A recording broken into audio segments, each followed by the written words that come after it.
This is Boomer Life on CL 650. The best things in life are free, but you can give them to the birds and bees. I need fun. Welcome to Boomer Life on CL 650. I'm Joanne Sutton. Today we're speaking with Jim Doyle, Senior Financial Consultant with Investors Group Financial Services. Markets continue to remain volatile, but some fundamentals never change. Ensure that you understand your investments, what's in them, what risks they have, and how the investment fits into your overall investment plan. So, Jim, as we started the show today, you mentioned Brexit, and I think there's a few messages here that could make it challenging for boomers to successfully plan ahead. It's pretty clear that investing is only part of the story, so could you share those investing mistakes that we must avoid? I think the past several weeks have afforded us a good reason to revisit the 3 T's. That's the time to do the research and anticipate tax consequences, technique for knowing what you're doing with knowledge, and of course, temperament, and that means emotional control. Well, we've already established that the power of your choices can really affect your future if you're not careful, and I can see why emotional control should be front and center in a market like this. If there's a few lessons that we can take from Brexit, the first is the importance of proper diversification. Second item is good asset allocation. Third, keeping emotions out of your long-term investment decisions. And the last one, the benefits of sticking to a plan. And I'm hoping that everybody knows by now that Brexit is actually the short term for Britain exiting the European Union. I think that the exit vote took a lot of people by surprise. I don't usually like to talk about market specifics because I'm a financial planner. I'm not a market forecaster. But from what I've read since, it looks like the financials took the worst of it early on. And it didn't really matter that many global banks really had little exposure to Britain. It was that sense of uncertainty. And when the markets are uncertain, they can do some pretty silly things. That actually sounds a little bit worrisome. Brexit's a great example of political uncertainty impacting the market. Hopefully, you had a skilled advisor asking you, do you really need to do anything with your investments at this time? The Dalbar studies show us time after time, if people just left their investments alone, often they would have been better off.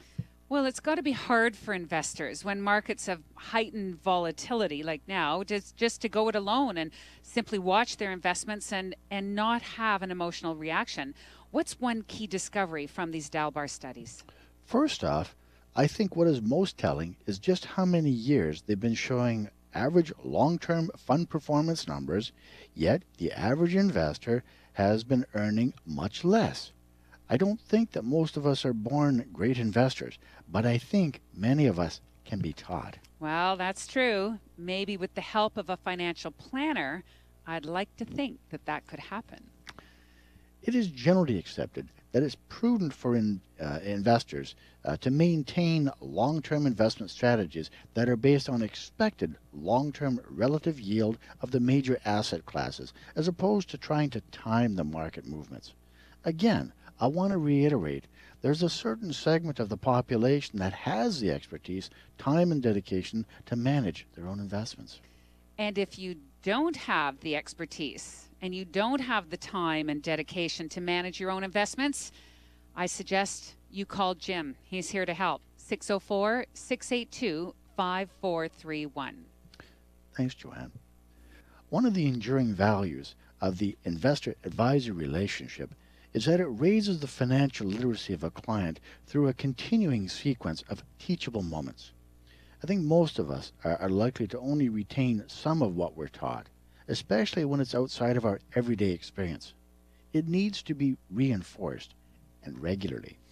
I think the key here is improved financial literacy allows you to do more and to accomplish more. And it doesn't stop there. A financial plan, once adopted, brings with it a more disciplined approach to your money and investment matters and gives investors a greater confidence in their financial affairs. Now, I don't want to offend anybody with this, but there is a risk that some individuals could be managing their own portfolios and they might be a bit overconfident when it comes to assessing their own ability to identify exceptional stocks. So, Jim, is this what you do? Do you pick good stocks? No, I'm not a stock picker. I'm a financial planner. I let the fund managers and their teams do the research and make the decisions. That's what they get paid to do, and they do it well. Well, it helps knowing who's responsible for what.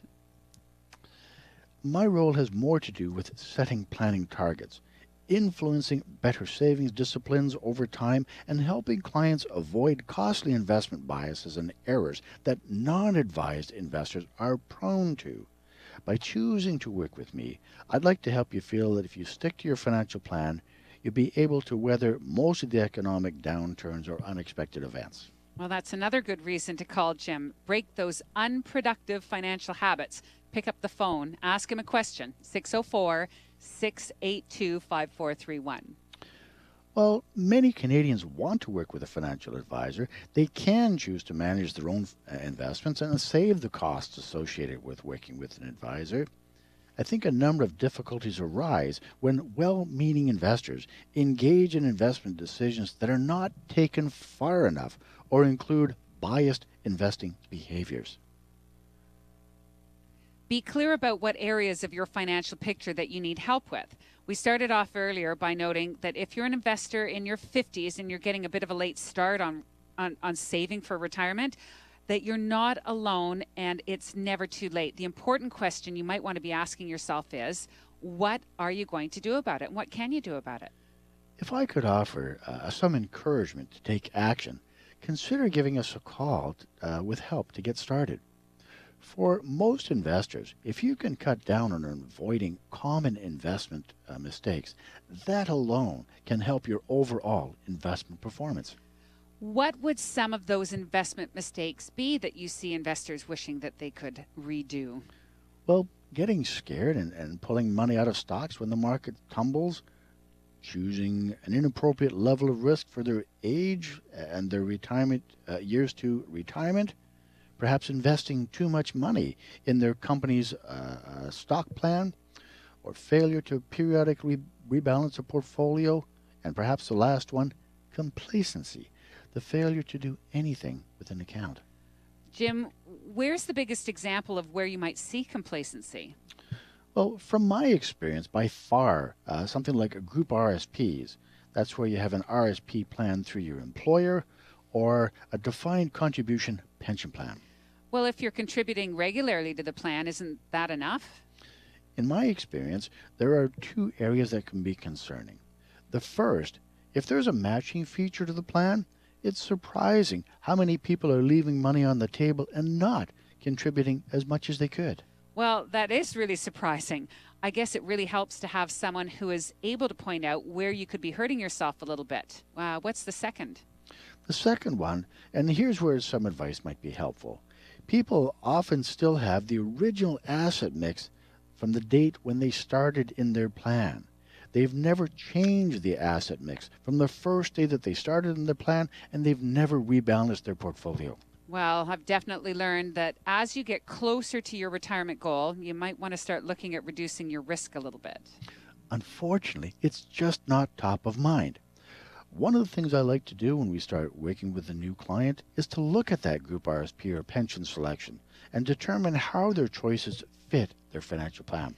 Even if that plan is not with your company? That's right. As your financial planner, I want to look at your complete financial picture, your goals, all of your investments, your risk management strategies, cash management practices, taxes, and insurance policies, your complete financial picture. Okay, I think I'm starting to see why advice can produce significant improvements in financial health and retirement outcomes for individuals. Giving structure to your goals and tying specific plans to these goals makes it a lot easier to realize them. Advisors become essential when people won't do the work themselves or when they don't understand how to do the work themselves and they need guidance. A lot is made of all the wonderful things we can do in retirement, but for many Canadians, the dreams don't live up to the reality. Maybe it's time to change that. So after what you've heard today, I think it's pretty clear that we need to treat investment planning as a partnership. Jim, is there a message you'd like to leave us with today? As we mentioned earlier in the show, please remember the 3 T's. Time to do the research and anticipate the tax consequences, technique, knowing what you're doing with knowledge, and temperament, emotional control. Thanks for that. You're listening to Boomer Life on CL 650. I'm Joanne Sutton. Today, we've been speaking with Jim Doyle, Senior Financial Consultant with Investors Group. If you've been putting off getting your financial house in order and you're ready for a change, it's a great time to call Jim for a second opinion. You can reach him at 604-682-5431 or send Jim an email, jim.doyle@investorsgroup.com. Jim Doyle, thanks for joining us today. Thanks, ma'am. And thanks to you for listening to Boomer Life on CL 650.